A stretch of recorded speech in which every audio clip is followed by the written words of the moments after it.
Olá, alunos do 7º ano. Essa aqui é a revisão para bimestral de Geografia. Resolvi gravar essa aula porque a gente teve muito feriado nessa semana e acabou nos comprometendo o nosso cronograma de estudos. E como eu não deixo faltar para vocês, estou aqui colocando conteúdo na vida de vocês. Ok? Vamos lá.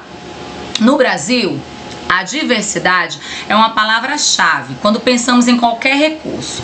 O que quer dizer essa frase? Quando eu falo em diversidade, eu falo em diversos, né? O Brasil é um país muito rico. Nossa diversidade é enorme, né? Então, a diversidade são vários tipos de solo, vários tipos de planta, vários tipos de animais, de rochas, né? Então, quando eu falo em diversidade, a palavra vem de diversos, muitos, variados tipos, ok? Mas, e geodiversidade? É um conceito que ainda confunde os alunos. O que quer dizer geodiversidade? Quando eu falo em geo, eu já penso em geologia. E o que é geologia? É o estudo das rochas, é o estudo dos minerais, dos fósseis. Mas quando eu junto a palavra geologia com essa palavra diversidade, eu tenho um estudo completo, eu tenho um estudo das rochas, o estudo dos minerais, dos fósseis, dos relevos, da topografia, inclui os ambientes, as estruturas desses ambientes, as paisagens. Então a geodiversidade, ela é um conjunto de tudo o que é ligado a essa natureza, tá? Então, se na hora da prova tiver uma pergunta assim, o que é geodiversidade, você vai dizer: corresponde às características geológicas, como rochas, minerais, fósseis, e as características geomorfológicas, que são os relevos, as topografias, tá? Então, se você responder desse jeito, sua resposta vai estar correta. Vamos para esse diagrama.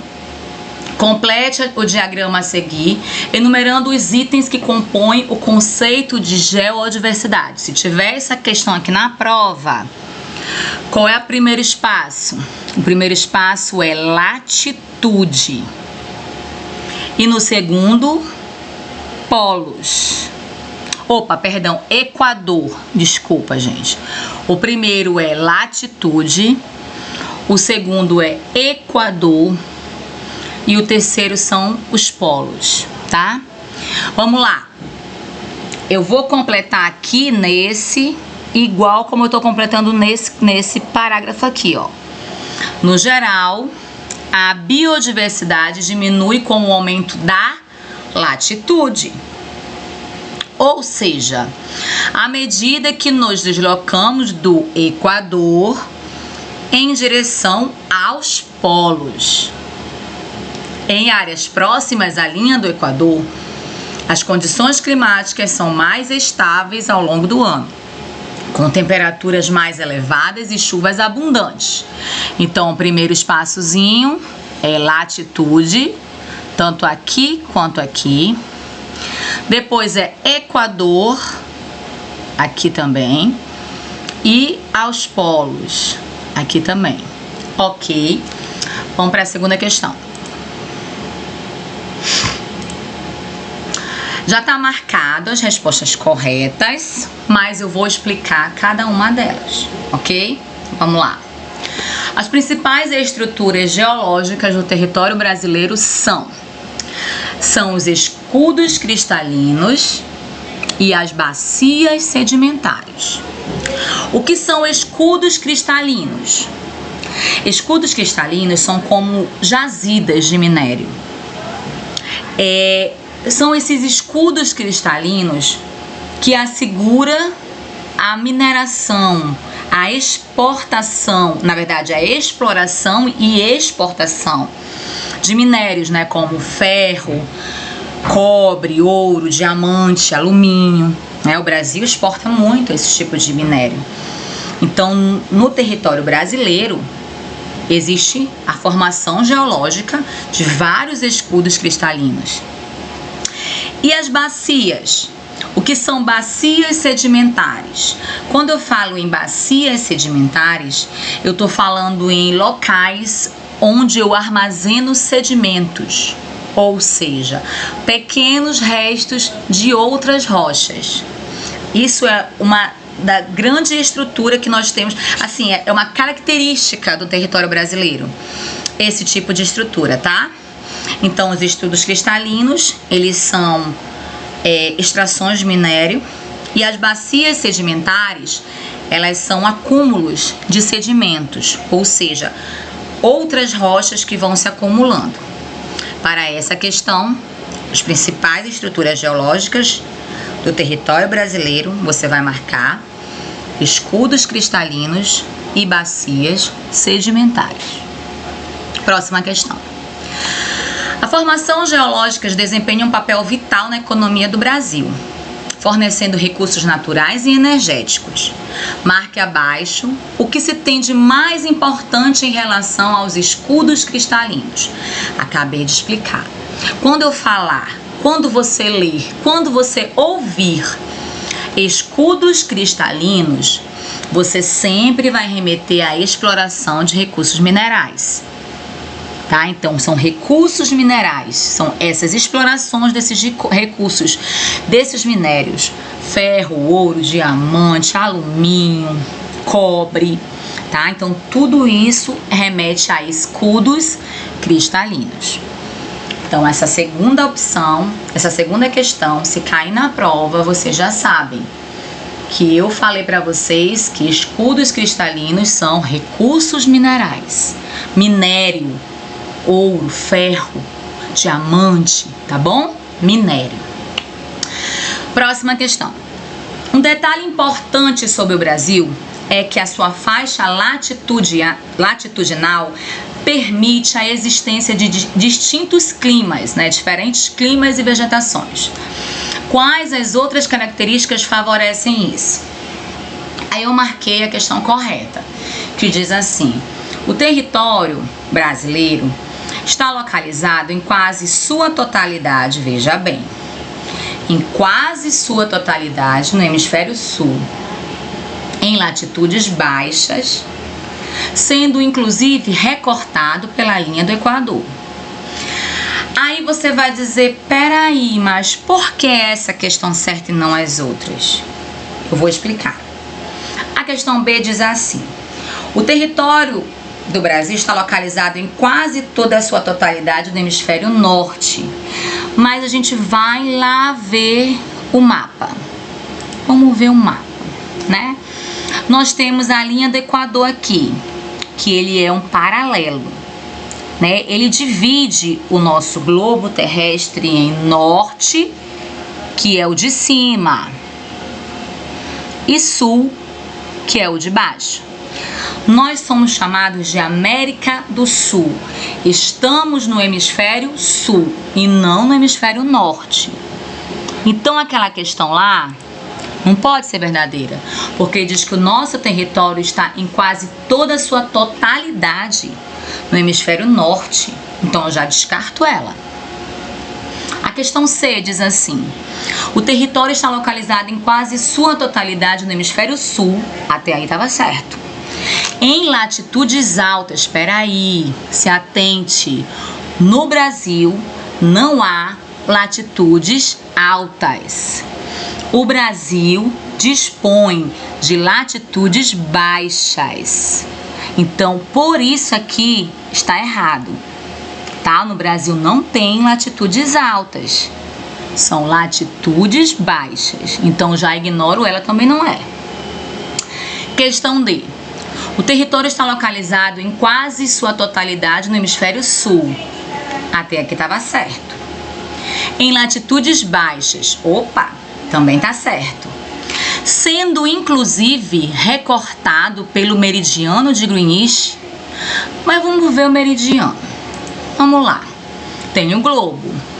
O meridiano ele passa bem aqui, você vê o meridiano tá passando aqui, ó.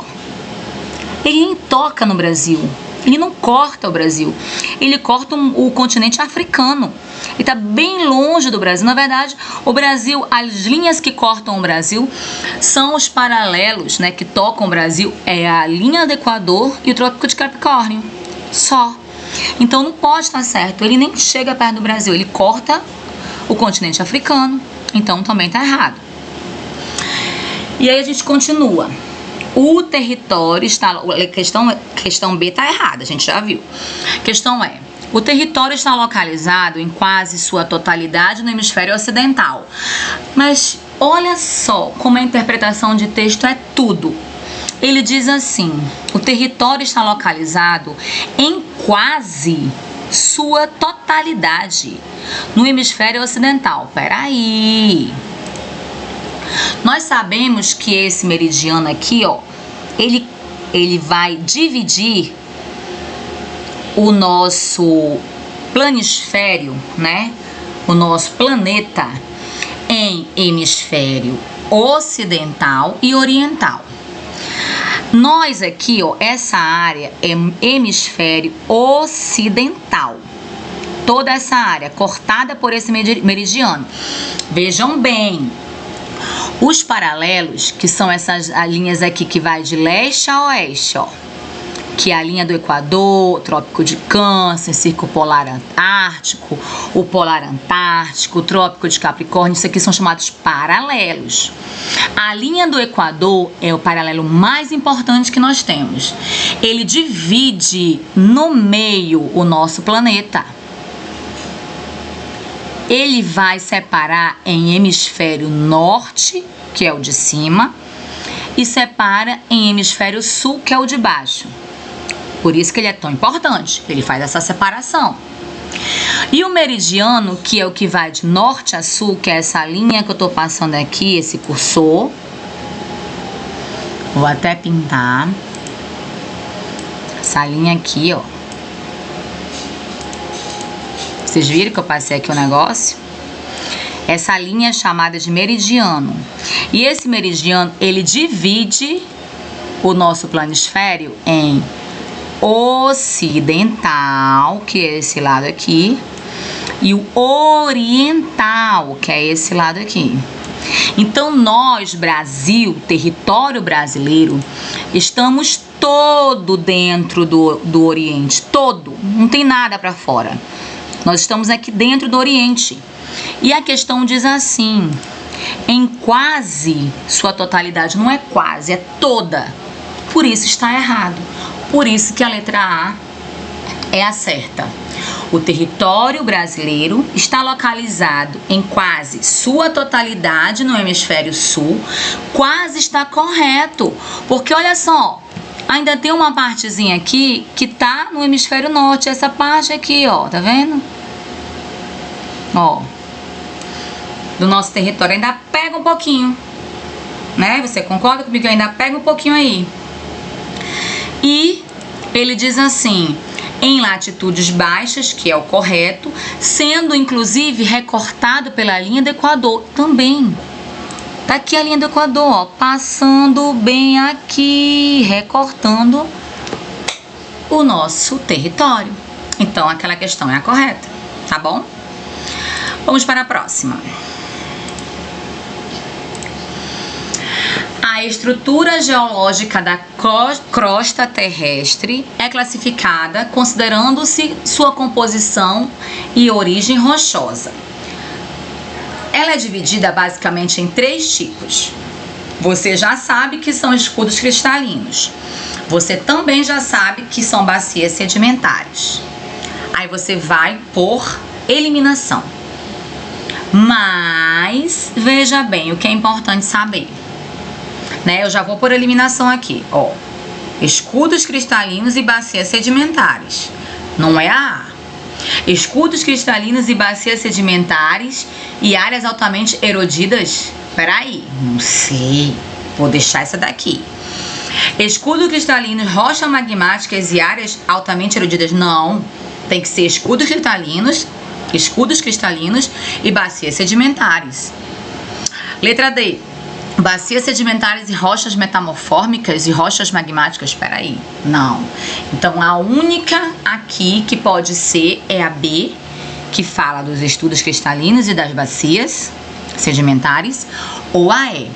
E por que que é a E e não a B? Veja bem, na nossa região, na nossa crosta terrestre do Brasil, não há áreas erodidas com uma grande erosão, não há.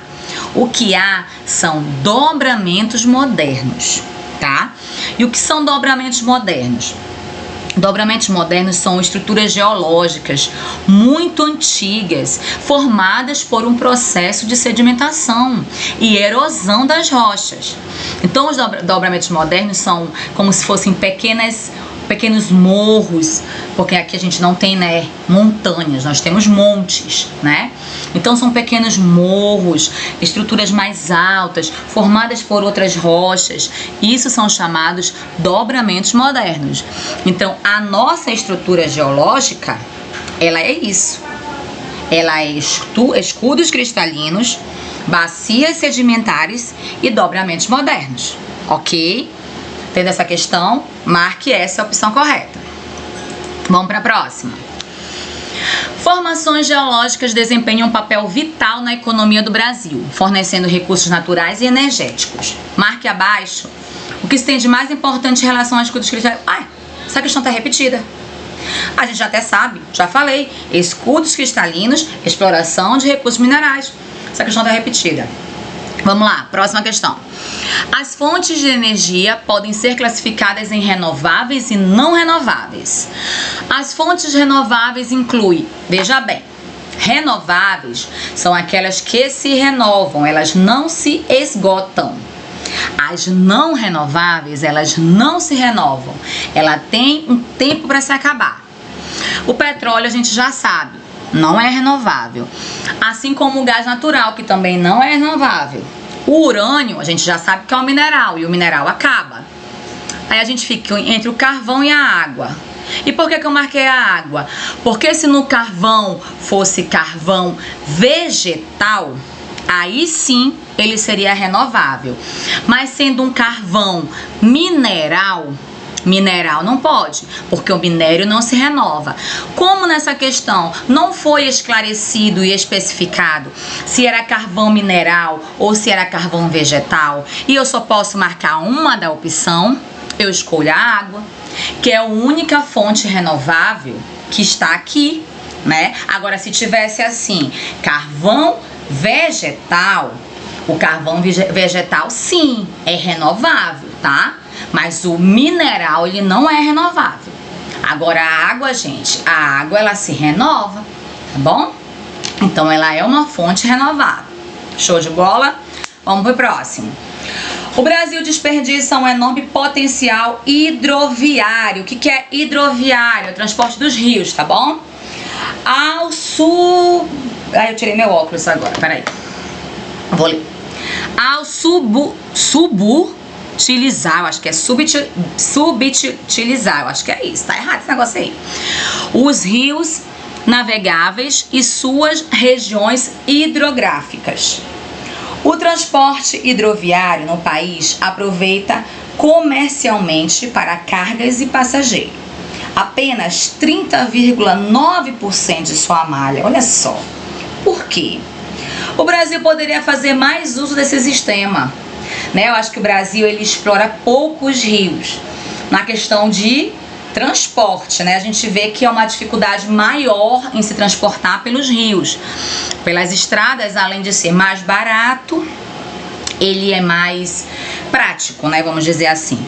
Mas o Brasil tem um recurso gigante, né? Nosso país é cortado por rios, então a gente possui muitos rios. Então a opção aí diz assim: o Brasil poderia fazer mais uso desse sistema de transporte, já que, eu marquei a opção, possui muitos rios de planície, com elevado volume de água, e é fato, os rios de planície são rios sem queda de água.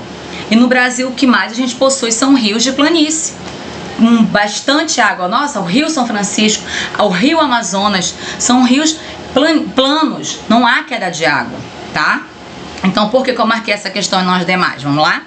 A letra B diz assim: apresenta uma grande quantidade de quedas de água. Não, não é verdade. Registra baixos índices de chuva durante a maior parte do ano. Não. A gente tem baixo índice de chuva, mas em localidades específicas, tá? E não todas. E também não é durante todo o ano, não. Tem uma parte do ano que acontece isso. Então também tá errado. Letra D. Tem cursos de águas intermitentes na maior parte do território. Gente, intermitente é que não tem fim. São cursos que não tem fim, eles não se acabam, e claro que é mentira. Um rio, ele se encontra com o mar, então naquele momento ele acabou. Ao momento que ele se cruza com o mar, ele não tem fim, né? Para dizer intermitente é uma coisa que não tem fim. Então tá errado também, Adi. Possui poucos rios de planície. Poucos não, como eu acabei de falar. O Brasil possui rios de norte a sul, de leste a oeste. Então não tem poucos rios, tá? Por isso a alternativa A é a alternativa correta. Vamos para a próxima questão. Esta bacia é formada por um rio perene. O que é um rio perene?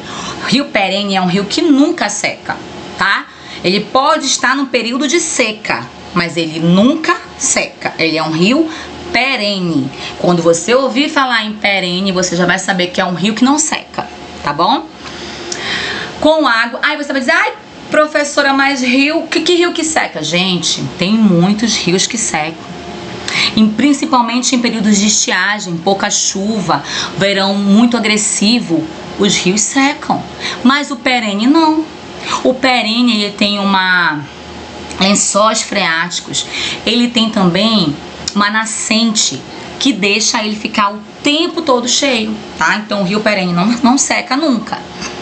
Com água em seu leito ao longo de todo o ano. Acabei de explicar isso. Tem desníveis acentuados e poucos trechos navegáveis. Que rio é esse? Que bacia é esta que eu tô falando? Eu estou falando da bacia de São Francisco, tá? Então a bacia do rio São Francisco, ele tem um rio perene, ou seja, um rio que nunca seca. Também ele tem desníveis, ou seja, buracos, sabe? Buracos durante o seu curso, você tem uma parte mais alta, uma parte mais baixa. E quando eu falo em bacia hidrográfica, é muito importante isso. Bacia hidrográfica, quando eu falo em hidro, gente, eu falo em água, tá bom? Hidro, água. Então, a bacia hidrográfica, ela é a junção, ela é a união de vários rios. Então, eu tenho vários rios que se cruzam em um grande rio, formando essa bacia hidrográfica, tá? Então, a bacia hidrográfica é essa união desses vários rios, tá? Que se juntam em um lugar só, tá bom? Vamos pro próximo. São formações geológicas responsáveis por acumular água subterrânea, permitindo que as águas superficiais se infiltrem e depois movimentem-se entre as rochas, que devem apresentar uma estrutura permeável. E o que eu tô falando de quê? Eu tô falando dos aquíferos. Os aquíferos são fontes de água subterrânea, são águas limpas, águas puras, são águas que são próprias para o consumo humano, tá? Então, quando você ouvir falar em formações geológicas responsáveis por acumular essa água subterrânea, eu estou falando em aquíferos, tá? Vamos pro próximo. O aquífero Guarani é um recurso que extrapola as fronteiras do território brasileiro e pertence também aos outros países. Olha como ele é enorme, né? Que além de fazer parte do Brasil, ele ainda consegue fazer parte de outros países. Desse modo, o compartilhamento e a cooperação e a gestão eficiente desses recursos são um desafio. Imagina, nosso país cuida, o outro país não cuida. É um desafio, né? Proteger, preservar esta área. Então, por isso eu marquei a alternativa ali que diz: a pergunta é: a preservação dessa área é dificultada? Por quê?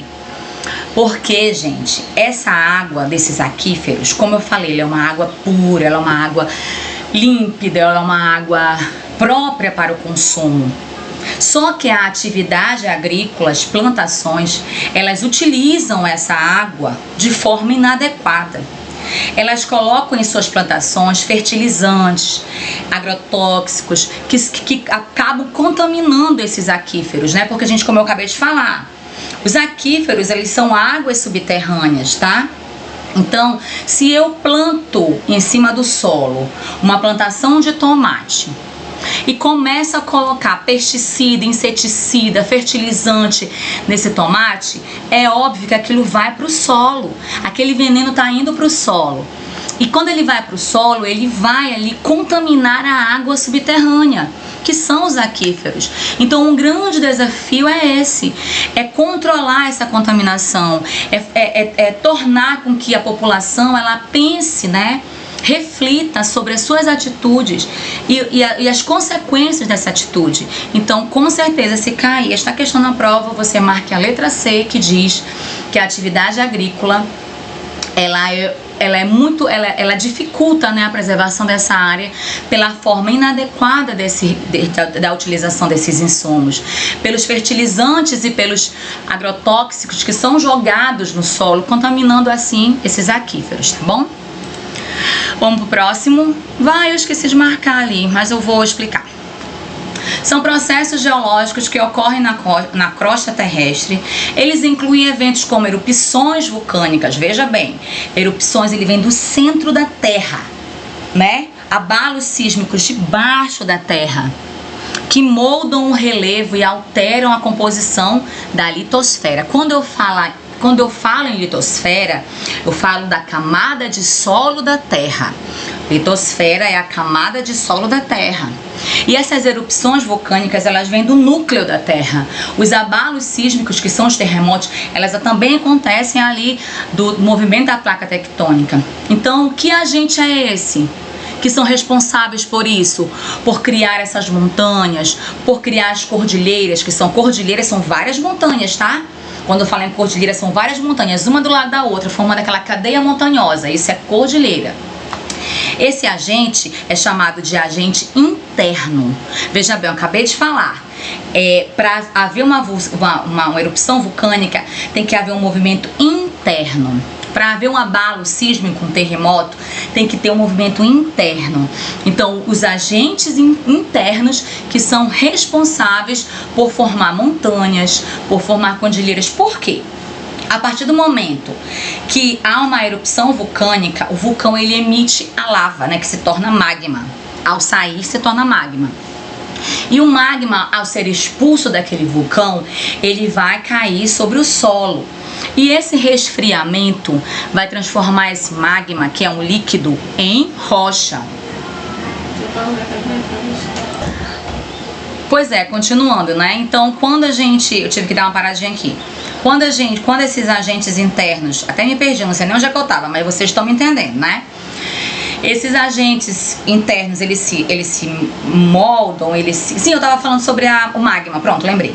O magma, ele é expelido, né, pelos vulcões, ele vem para o solo e ele vai se resfriar.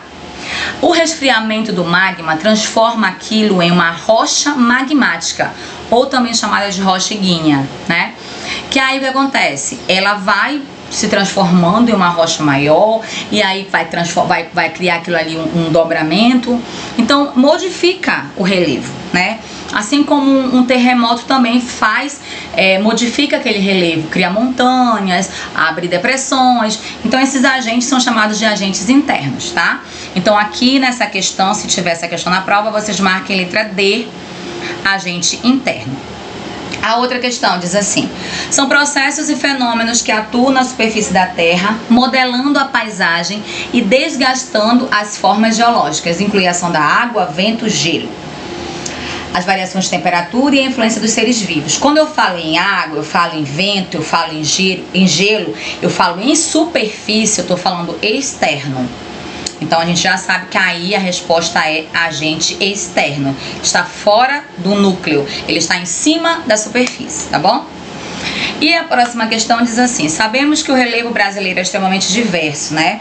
Mas há uma forma especial e está situada entre as Minas Gerais, Espírito Santo, Rio de Janeiro, São Paulo, e é conhecida como meias, laranjas e estruturas policonvexas. E que tipo de estrutura é essa? Bom, essa estrutura são os mares de morro. Os mares de morro, eles são como planaltos, né? O que são planaltos? São desníveis, sabe? Um nível mais alto, como se fosse um pequeno monte, né? Uns montes, como se fossem uns pequenos acúmulos de rocha, pequenos acúmulos de areia, pequenos acúmulos de terra, tá bom? Na verdade, areia nem é o termo correto, o termo é acúmulo de solo, né? Então, essa aqui, se cair na prova, vocês já sabem, a alternativa A, mares de morro, tá bom? E eu acho que acabou. Então é isso. Revisamos todas as matérias, espero que tenha tirado todas as dúvidas. Qualquer dúvida, eu acho bom vocês copiarem, inclusive as questões corretas, pelo menos, né, a pergunta e a questão correta, porque provavelmente essa questão vai cair na prova, porque essa revisão aqui foi dada pelo Colégio Maria Esther aos alunos e eu estou aqui resolvendo e explicando cada uma delas, tá bom? Até a próxima!